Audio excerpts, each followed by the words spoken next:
Hello, I'm your host, Skeptical Scott. And I am this week's co-host and brother, Doubtful Dave. Welcome to Season 2 of Funny You Say That, The Heathen's Journey. This is Part 2 of our episode, Guys Gone Wild at Heart. If you missed Part 1, pause this. Go back one episode. Please join us as we drop the supernatural, embrace the rational, and believe in as many true things as possible. Okay, last time we described what it was like for my brother Doubtful Dave and I to attend a Christian evangelical style 4-day men's retreat in the woods. The first two topics surrounded the needs of a man's wild heart and the typical wounds a man carries. We will pick up right now with the third big topic, the cosmic battle that men fight.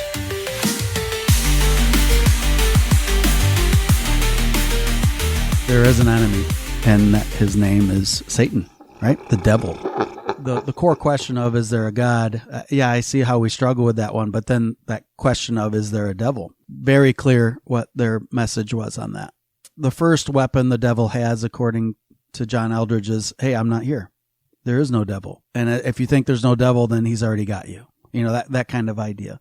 Another being isolation, that you need other men. And so if you're by yourself, then you are, think about animals. Yeah, you're picked off. You're the weak one. You're going to be victim. Had you ever considered the devil and Lucifer and all of that until this conference? Barely. I mean, I can't help but think of South Park. Tell me, you know what I'm talking about? With Saddam Hussein. Right, but also the song that he sings in that the devil character in the South Park movie. There's this song called "Up There," and it's basically Satan singing about how he's also good in a way. Mm-hmm. And without evil, there could be no good. So it must be good to be evil sometimes. Well, that's actually a great point, because to have a battle to fight, we need an enemy. Right. You can't have something just be good, right? Right. It can't stand on its own without an opposite. And that's just kind of I'd say that's something that I have always been like, can't something just be good?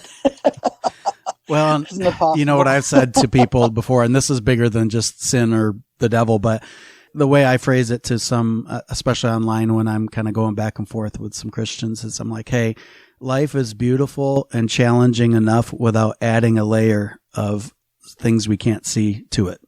We have enough challenges to take on in reality. Why do we need to add more?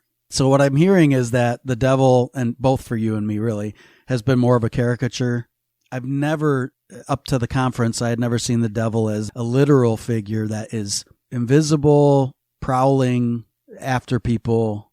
He's almost as powerful as God is, right? He's everywhere at once. He's reading your thoughts. He's almost you if you don't have God. Mm-hmm. And that's one of the other weird things that I have felt over the years. It's like, you know, in fact, it's one of the core things. You are undeserving, mm-hmm. You're evil. Basically, you're just scum unless you have God. This comes back around to why I found this part so difficult to really grasp. I tried, right? And when I say I try, I'm like, all right, we are going to go ahead and fight this demon. And now together as men at the camp, it was all of us standing around praying out loud. People would put their arms on other shoulders and, you know, Satan this and Satan that, and we rebuke you and all of that kind of stuff. And so like, mm-hmm. I'm trying to do some of that, but it felt so foreign of a concept. I thought that was the strangest part of the retreat for me, that what are we doing right now? You know? And then of course, when we all sit down at the end, it's like, and that's what we need to do every day. That's how we battle. So Dave, I guess, is there any other impressions that you remember when you think back to stories of what was shared? Yeah, absolutely. A little bit more of the theme of Christian soldiers. Okay. You know, at time it felt a little bit militant. I guess you could say. Yeah. You may remember the, quote, bonding activity of everyone, shooting guns. Oh yeah, hey, that was fun, wasn't it? Yeah. It was kind of fun. I'd never held the gun before. I'll admit Yeah. that. I don't know. I don't understand It's it. powerful. Yes. So yes. trying to shoot the, was it clay pigeons or whatever? I think I might have nicked one. There's guns, but there's also some of the other activities were cool too. Like there was this huge zip line. I remember that. Oh, that was incredible. awesome. That was great to do that with you side by side. I don't even know how many feet, but just into a lake. And it was cold. It was cold. It was worth it. But it was so awesome. Yeah. In that sense, it was all freeing and, lots of neat stuff. But then to the other point, which is, again, kind of like a rigid defining of what it means to be a man. Let's go shoot some stuff, Yeah, not everyone's really built that way. And, man, do you remember one of the speakers was talking about, the birth of one of his children? I don't remember if it was his first child or basically on the theme of being the protector for the family, the soldier, against the world that's at war with you or the war you're fighting or whatever. Okay. Yeah. They snuck in a full-sized sword. Oh my gosh, that's right. Yeah. Into the hospital, like breaking all the rules. Was he going to perform the C-section by himself or? Right. No, I hear what you're saying though. It was like, I'm going to make this my moment. Right. How galling. It's like, gets a little bit to the hypocrisy that is often exhibited, like rules for thee, but not for me. Mm-hmm. And just, like, oh, the rules don't apply to me. And I'm going to do this so that I can feel like a soldier, well, a hospital's just trying to, birth his child safely, Mm-hmm. And then the reaction to that story. And he brings out the sword. Oh, that's right. He brought the sword out to show everyone this was and all the sword. The guys were like, ooh, and just like congratulatory and awe, just like, wow, that's so amazing, and just celebrating. What would have been a lot better is if he had said, and here's the doctor who delivered my baby. Let's all applaud. Yeah. Oh, man. I don't remember if he was busted or what, but my guess is no, but I guess he's a hero. Yes, he's the hero for symbolic empty gesture. Wow. Breaking rules. Yeah. It's just, come on. You actually made me think of something I do appreciate along that line, though, and that's when you look back into times past, I guess the rituals that we put in place to acknowledge. It's kind of like a rite of passage with your son. Right. Yep. I did appreciate that. It just sounds like he jumped the gun a little too soon on that. And then was celebrated for it. That really stuck in my mind. Thanks for reminding me of that. I had forgotten that. Any final thoughts about this conference and what it did for you, especially when you got home? And I can't say that I did not feel unchanged by it. And when I got home and talked to my wife, and she was just like, she had this wide-eyed look like, who is this guy? What Kool-Aid did you drink?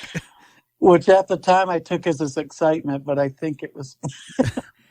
Well, it's hard to put to words, right? It's hard to put to words a 4-day experience. Hey, how'd it go? Yeah, I get that. And again, there's some core things that I took from it that I actually probably still carry with me today. One of those core ideas is that question that a lot of guys carry with them. Do I have what it takes? And because I think so many guys are wandering around wondering about that, I try to remember my role as a friend, but also as an uncle, as a brother, as a father, that my voice is powerful in speaking words of strength to other men. And on another side of that, it's dangerous, I guess, to bring that question to the wife or to our partner. Our partner should not be the ultimate report card on our own self-worth. A second real core idea. There's a quote from that book that I agree with. And that the quote is, don't ask yourself what the world needs. Ask yourself what makes you come alive. Because what the world needs are men who have come alive. Yeah. That stirs me. Okay, so for me, though, it's not about God these days and fighting demons, but more adventure, truth, friends, family, laughter. You bet we need people who are alive. Yeah, oh God, absolutely. And that, that's what I walk away from understanding. It's funny, we've our spiritual journeys haven't mirrored each other, but they've often drifted in the same direction. Mm-hmm. Yeah. I can't say that I'm as far along my atheist journey as you are. Sure. I can't even say 100% that I'm atheist. Right. But I will say that my faith, it does kind of hang by a thread. Mm. And I recognize how freeing it must be to finally just like let it all go.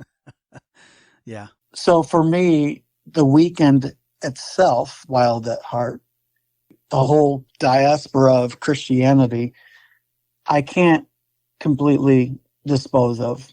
There are things that I take away from it. There are nuggets of truth. And that's where I'm at, basically. It's like, ultimately, if you back me in a corner and say, hey, so is God real or not? Ultimately, I'd say, probably not. There are great takeaways. There are great redemption stories. Mm-hmm. There's, deeper meaning. There's all that stuff. Something bigger than ourselves. Now, will I go so far as to say there's a creator who set everything into motion, isn't in charge of everything? No, I kind of reject all that. Or even which one? Like, Right, let's really boil it down. Which one? The one you were born with, or the? That is closer to where I'm at, which is like, there may be something beyond our own little lives, but we can't possibly know what it is and be so rigid about it. Yeah. I get that feeling when I'm in a plane looking down at the earth going, we can't even see the humans down there, right? Do we really have an understanding? Kind of agnostic on it. Like, hey, the truth's out there. Not sure what it is. Not sure we'll ever know. And as confusing as all of this is, to push people into saying you must do exactly this, prescribed exactly that, otherwise you're rejected and you're thrown into the fire. Mm-hmm. Satan got you. When I hear stuff like that, I'm just like, if there is a God, I'd be pretty angry at that God setting up that kind of design. Yeah. And you know what? If it is so difficult to get into this afterlife of heaven, you know what? All the fun people are in hell. So again, we won't go there. But again, thanks for, I wasn't asking you to necessarily, I'm not pinning you in a corner, hopefully, right? But I appreciate you being open about that. And just thank you. Thanks for sharing that with us. Of course. You and I tried to recreate Wild at Heart for a second. We met and you remember this, we're right? in Indiana, right? We went to Indiana, just the two of us. When I first got there in Indiana, we were staying at this house. You had your telescope out. Do you remember that? I don't remember that. That's funny. Well, you probably carried it around, but you had your telescope. Like, I was just like, this is amazing, right? Because we were away from civilization in the dark. It was awesome. But I remember you saying that weekend something about, well, you brought up the idea of science and why isn't it that Christians don't appreciate science as much? And I think you were talking a little bit about your profession, which you don't have to reveal that here. Yeah. Again, you were probably just offhand talking, but it struck me. Why aren't we science literate? Why are theists so quick to reject science in general? Yeah, because apparently it's dangerous. What are they afraid of? It's almost as if, It's almost as if science has something to say about that, and that it might challenge worldviews. Yeah, what do you know? So whether it's me inviting you to a camp to challenge your worldview, I see it now. Honestly, let me just be really frank. That was towards the end of my walk into Christianity, and it was almost like, oh shoot, I need to get somebody I respect here to believe in this too, so I'm not by myself. There was an element of that, I think. Well, hey, just like any other episode, it's time. It's time for our Skeptic of the Show. I think it's real important to question what you know before you leave the podcast. It's the Skeptic of the Show. Tim Challies is a theologian and evangelical pastor in Toronto, Canada. One thing he has in common with both of us, Dave, is that he is a bicentennial. He was born just a couple weeks after us in 1976. He used to write blogs on theology and social commentary and book reviews, and a portion of which follows in regards to Wild at Heart. Dave, can you read his quote? Tim says, honestly, I was frustrated and discouraged to see that a book like Wild at Heart could make it to the top of the Christian bestsellers lists. Eldredge does what is becoming all too common in the evangelical world these days. He uses verses and passages from the Bible without giving any context, simply to make it sound like this is a biblically based book. Time and time again, he assigns meanings to passages that are completely foreign to their true sense. Eldredge seems to make up meanings as he goes along. Eldredge says that God talks to him directly. He also speaks to him through movies and books and so on. I could go on, but really, what's the point? You have to see that this is mere humanism and psychology wrapped in a thin veil of Christianity. It speaks volumes about the Protestant world that this book has been so widely embraced. All right. Thank you, Dave. And so I guess this goes to show you that not all Christians appreciate John Eldredge's work, that there's skeptics there as well. I should say that this review, though, was written over 20 years ago. And today, Wild at Heart is still going strong with many gatherings, retreats for both men and women, and group meetups all around the world. Hey, any final thoughts, or you feel pretty good? I feel pretty good, but I will say that there are two main things that have caused me to drift away from Wild at Heart and literal Christianity over the years. Yeah, go for it. Those two things are reading the Bible all the way through. Hey, look at that. When I read the whole thing through, I'm like, you got to be kidding me. And Great. instead of selected passages like Wild at Heart. And two, the body of Christ. Yeah. I mean, those who claim to be the body of Christ and what they have done to others. You want to talk about wounds? The meanest things ever said to me about me have been directly from Christians for Christian reasons. What do they say? There's no hate like Christian love. You got it. And it's so funny in my head. I can already hear people going, well, that's not God though. Those, that's human. That's man. That's right. Right. Powerful statement, Dave. Thank you for that. So it's not all bad though. Yeah. And I mentioned that I have not drifted all the way to, full on atheist, but the things that do, give me hope and at least have me hanging on a little bit is no matter what religion you choose or not choose, whatever, there are positive takeaways. Tell me more about that. Yeah. One of the things that Christians over the millennia have had issues with is using the religion as a tool instead of for what it is. Using as a tool for evil, of course, history is rife with that. All right. To push an agenda or to even conquer Crusades, lands. Yeah. Conquering, hell, even the current day, what supposedly, Christians stand for and, all that. But I mean, think of the tool that it is when it's good too, the charity, the selflessness. Think of Jimmy Carter. Oh, yeah. Jimmy Carter. Oh, my gosh. His faith was number one and what he did with it. There's amazing things about the faith and people of faith. You remember Mr. Johnson from a prior episode? The name you gave to a prior theme. Got it. The pseudonym of the Johnson family. Got it. Yes. Okay. This is the family we pretty much grew up with.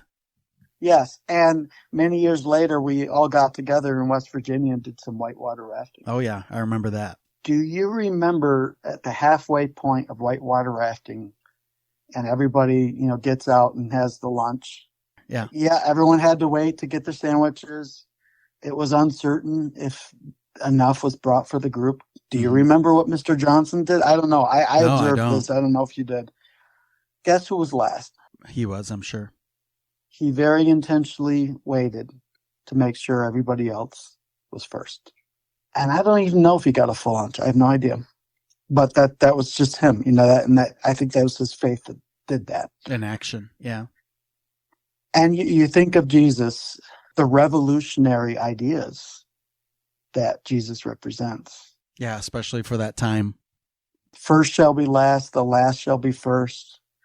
Turn the other cheek. Yeah, if you think back up to that time, the stuff that he did was revolutionary. And I cannot discount that. Mm-hmm. And I won't. But here's another thing that Jesus often did.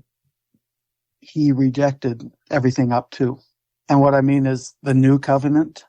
You have a lot of people these days holding on to the Old Testament and certain selective snippets of the Old Testament to justify the quote Christian love that they exhibit.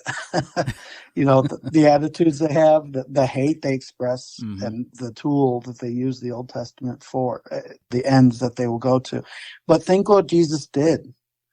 He spoke in parables. The parables were not literal. Like, that does not mean that they happened. He spoke in stories. Mm-hmm. People often hear the greatest story ever told. And yet Christians in this day and age get really hung up on being absolutist about accepting everything as complete literal fact. No room for discernment, no room for interpretation, no room even for how the Bibles came about. Mm-hmm. Many authors, many centuries, many pieces, many books, all coming together, not even questioning that today's version is, the exact version of what was intended to be. That kind of gets to where I'm at spiritually these days. It's like, yeah, the only reason I can't, call myself 100% atheist is because I still recognize two things. One is I cannot possibly know everything. Mm-hmm. And so I'm leaving room. I'm leaving room for the possibility that I might be wrong on some of this. Atheists, don't get me wrong. I'm not saying that you're closed-minded. I'm not. I'm just saying that I've not closed that out on my end. Like, I'm leaving the possibility of more than what I already feel. And then number two is the positive. There are positive things there to any story, biblical or not.